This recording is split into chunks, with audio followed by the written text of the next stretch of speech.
Okay, what we're going to do in this video is have a look at the immune system and the immune response. So the first things to do, firstly, we're going to have a look at pathogenic transmission and the key routes of pathogenic transmission. We're then going to explain the role of non-specific defenses. These are kind of your physical barriers that we'll talk about in a second. We'll then move on and talk about specific immunity and the forms of specific immunity in the body. And then we'll do a quick compare and contrast between the specific and non-specific defenses in the body. Okay, so the first thing we're going to do is look at transmission. So how do pathogens get into the body? Now, pathogens get into the body essentially through gaps in the skin, and we have natural gaps in the skin like the mouth, the nose, the eyes, and other orifices essentially that allow pathogens like bacteria and viruses into the body. The pathogens are trying to get into the body so they can get nutrients, they can get shelter, so they can reproduce. So two key routes are food or water. So these allow bacteria, viruses, things like that, straight into the digestive tract, where there is a blood supply, there's oxygen and there's nutrients, and they can reproduce. Air and droplet transmission, so airborne bacteria, viruses, fungi, fungal spores, things like that. Droplet in the sense that this is what you can see in the image below, where the person's sneezing, and the droplets can hang in the air for some time before settling on surfaces, perhaps on a table or a door handle. We can then pick up that transmission through contact. So this can be indirect contact with something like, as you say, a door or a door handle. It could be direct contact with a person, where we come into direct touching contact. Vector transmission. So this is where transmission occurs via another species, maybe a mosquito spreading malaria or a tick spreading Lyme's disease. And those particular insects bite and feed on blood, essentially. So they give the pathogen a direct route into the blood, straight through the skin barrier.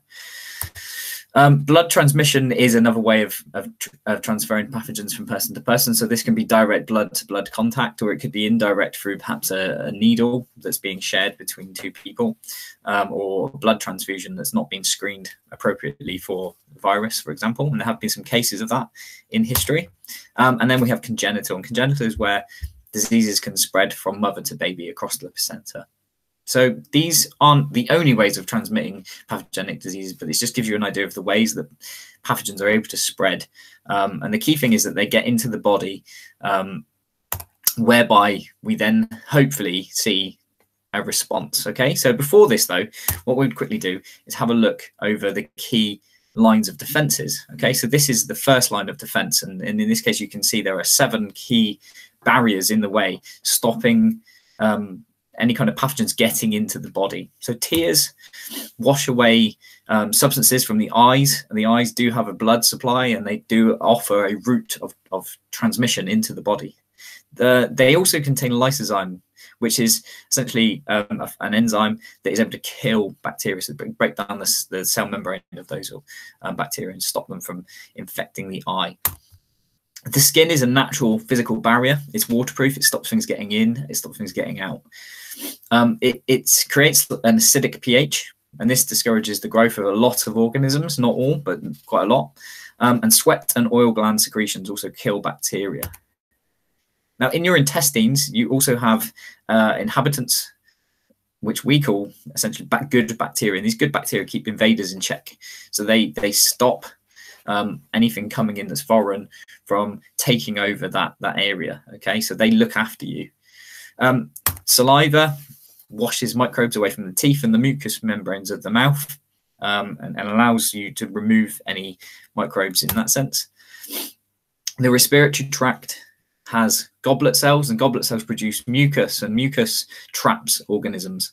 And then the cilia, the tiny little hairs in the respiratory tract, move that mucus back up away from the alveoli, where there's a good blood supply. In the stomach, we have stomach acid, and this kills a lot of microorganisms.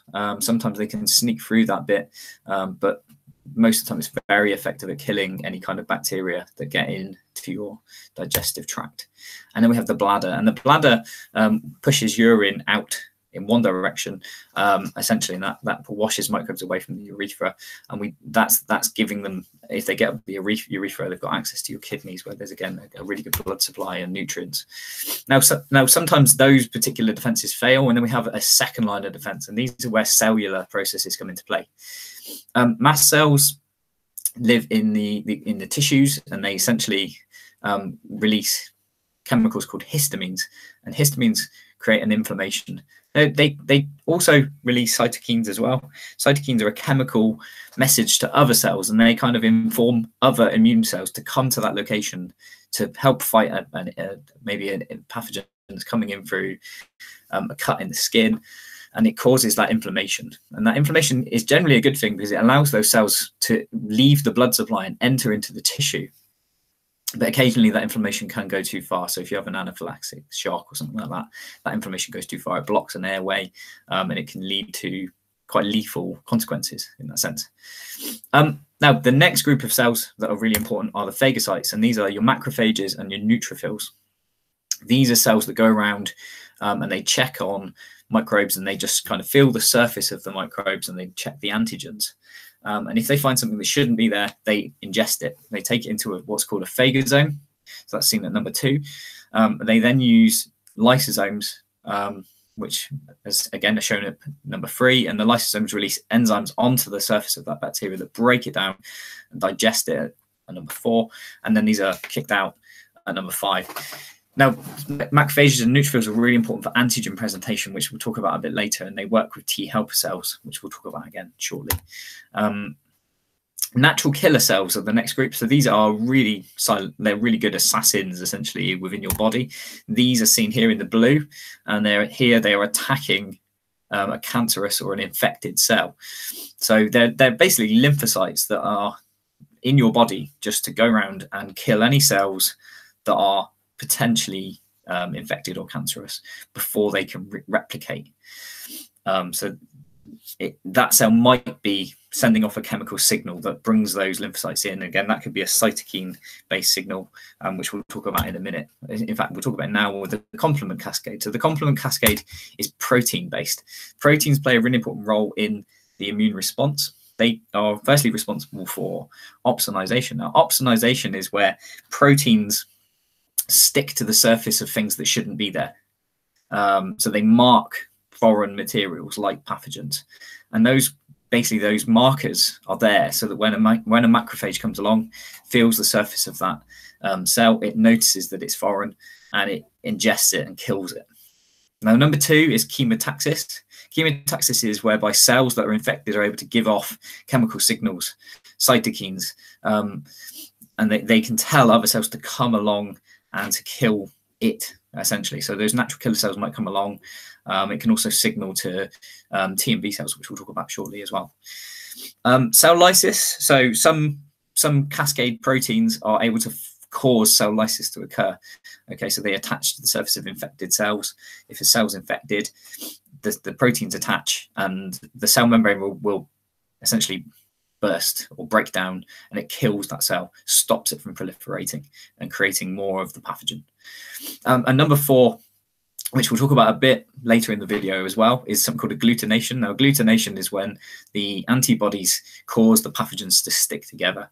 This neutralizes them, and it also makes them easier to find for the immune cells. And we'll talk about this again shortly as well.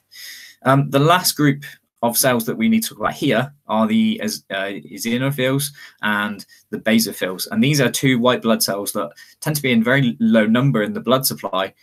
They're responsible for dealing with multicellular parasites. Okay, so they generally use toxic chemicals that are in the granules within the cells, and they release them onto the multicellular parasites in order to kill them, or at least to paralyze them so they can be ejected from the body.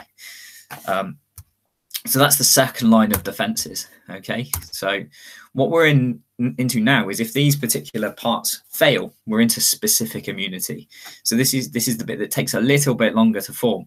It can take a couple of days, maybe a bit longer than that to form, but it's the most effective form of immunity. And it's generally speaking, what we're trying to do when we treat a patient is we're trying to keep them alive long enough for specific immunity to form and to really kick in. It's the most effective way of dealing with a pathogen in that sense. So what you might find is when you start to look this up, it's called adaptive or acquired immunity, and it's got 3 key parts. B cells being the first part of this. B cells essentially they are able to bind to specific pathogens. So you've got different types of B cell in your body. Okay. Now they will essentially, once they bind to a pathogen, they will trigger a series of events that causes them to become plasma cells. Now, plasma cells produce and release antibodies, and it's the antibodies that we'll talk about shortly that are really important in terms of the attack. The body goes on the front foot and it goes after these pathogens and it neutralizes them and removes them from the body. Now, a small number of these plasma cells will migrate to the bone marrow. When they do so, they will form memory cells, and it's these memory cells that give you the long-term immunity. And when we vaccinate a patient, we're trying to create these memory cells so that you've got that long-term immunity if you ever come across this pathogen again. So that's the B cells. You can see in here there's a T cell in the image, and the T cell we'll talk about shortly.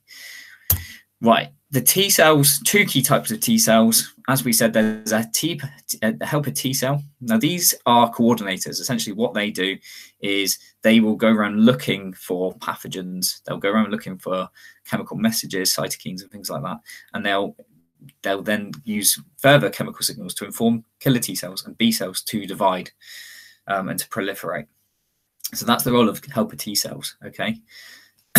Helper T cells will work with macrophages and phagocytes within the role of antigen presentation. So a phagocyte will come across a pathogen, it will break it down, and it will keep an antigen, a cell surface marker from that pathogen, and it will present it to a T cell. In doing so, a helper T cell that is, in doing so, the helper T cell knows then that there's a pathogen infecting the body, invading the body, and it can therefore inform the B cells and the killer T cells to start dividing and start to mobilize. Now, the killer T cells, they're a bit like natural killer cells in some respects. They go around, rather than killing the pathogen, they try to destroy infected cells and stop them from proliferating. Especially useful if you're dealing with a virus that's hidden inside a cell. Okay, and then the role of antibodies. Antibodies are really important. These float around in the blood supply in large numbers, especially when you're infected, and they essentially they connect to the pathogen, for example, a virus, and they neutralize them. So by attaching to them, they neutralize them to start with that. And what we mean by neutralizing means they can't go inside a cell and infect it. The second thing that antibodies do is agglutinate. So they clump the viruses and the bacteria together, and this makes them easier to find. Much easier for macrophages to go around and find a clump of viruses rather than one. Antibodies are really quite important in terms of how we're going to potentially deal with COVID-19, using the blood from people who have survived the virus, giving it to people that are suffering with the virus, and hopefully they have the antibodies present that can help to either just prolong the life of that patient so that their own antibodies can kick into play and just ease things before a vaccine comes along, hopefully in the near future.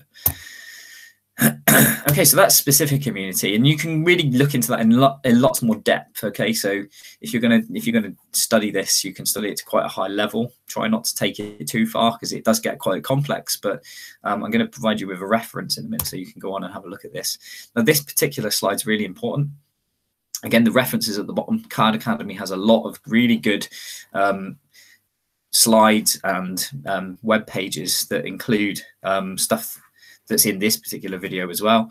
Use that to further read and further inform yourself. Now, this particular breakdown table is really good. It's a comparison between the innate and the adaptive immunity. So that's the innate is the barriers and the cells that we talked about to start with, and the adaptive is your T and your B cells. Just have probably a pause of the video at this point, maybe make some notes. This essentially gives you a breakdown of the key comparisons between the two in terms of response time, specificity, the major cell types, the key components, the ability of the system to differentiate between self and non-self, memory, and essentially diversity and customization. So again, like I said, actually, I'll just flip back to that slide there. The link at the bottom here. Put that into your browser, or just search Khan Academy Immunity and just go on and have a look at their content. Okay, so that's it for this particular video. If you've got any questions, you can give me a shout. Okay.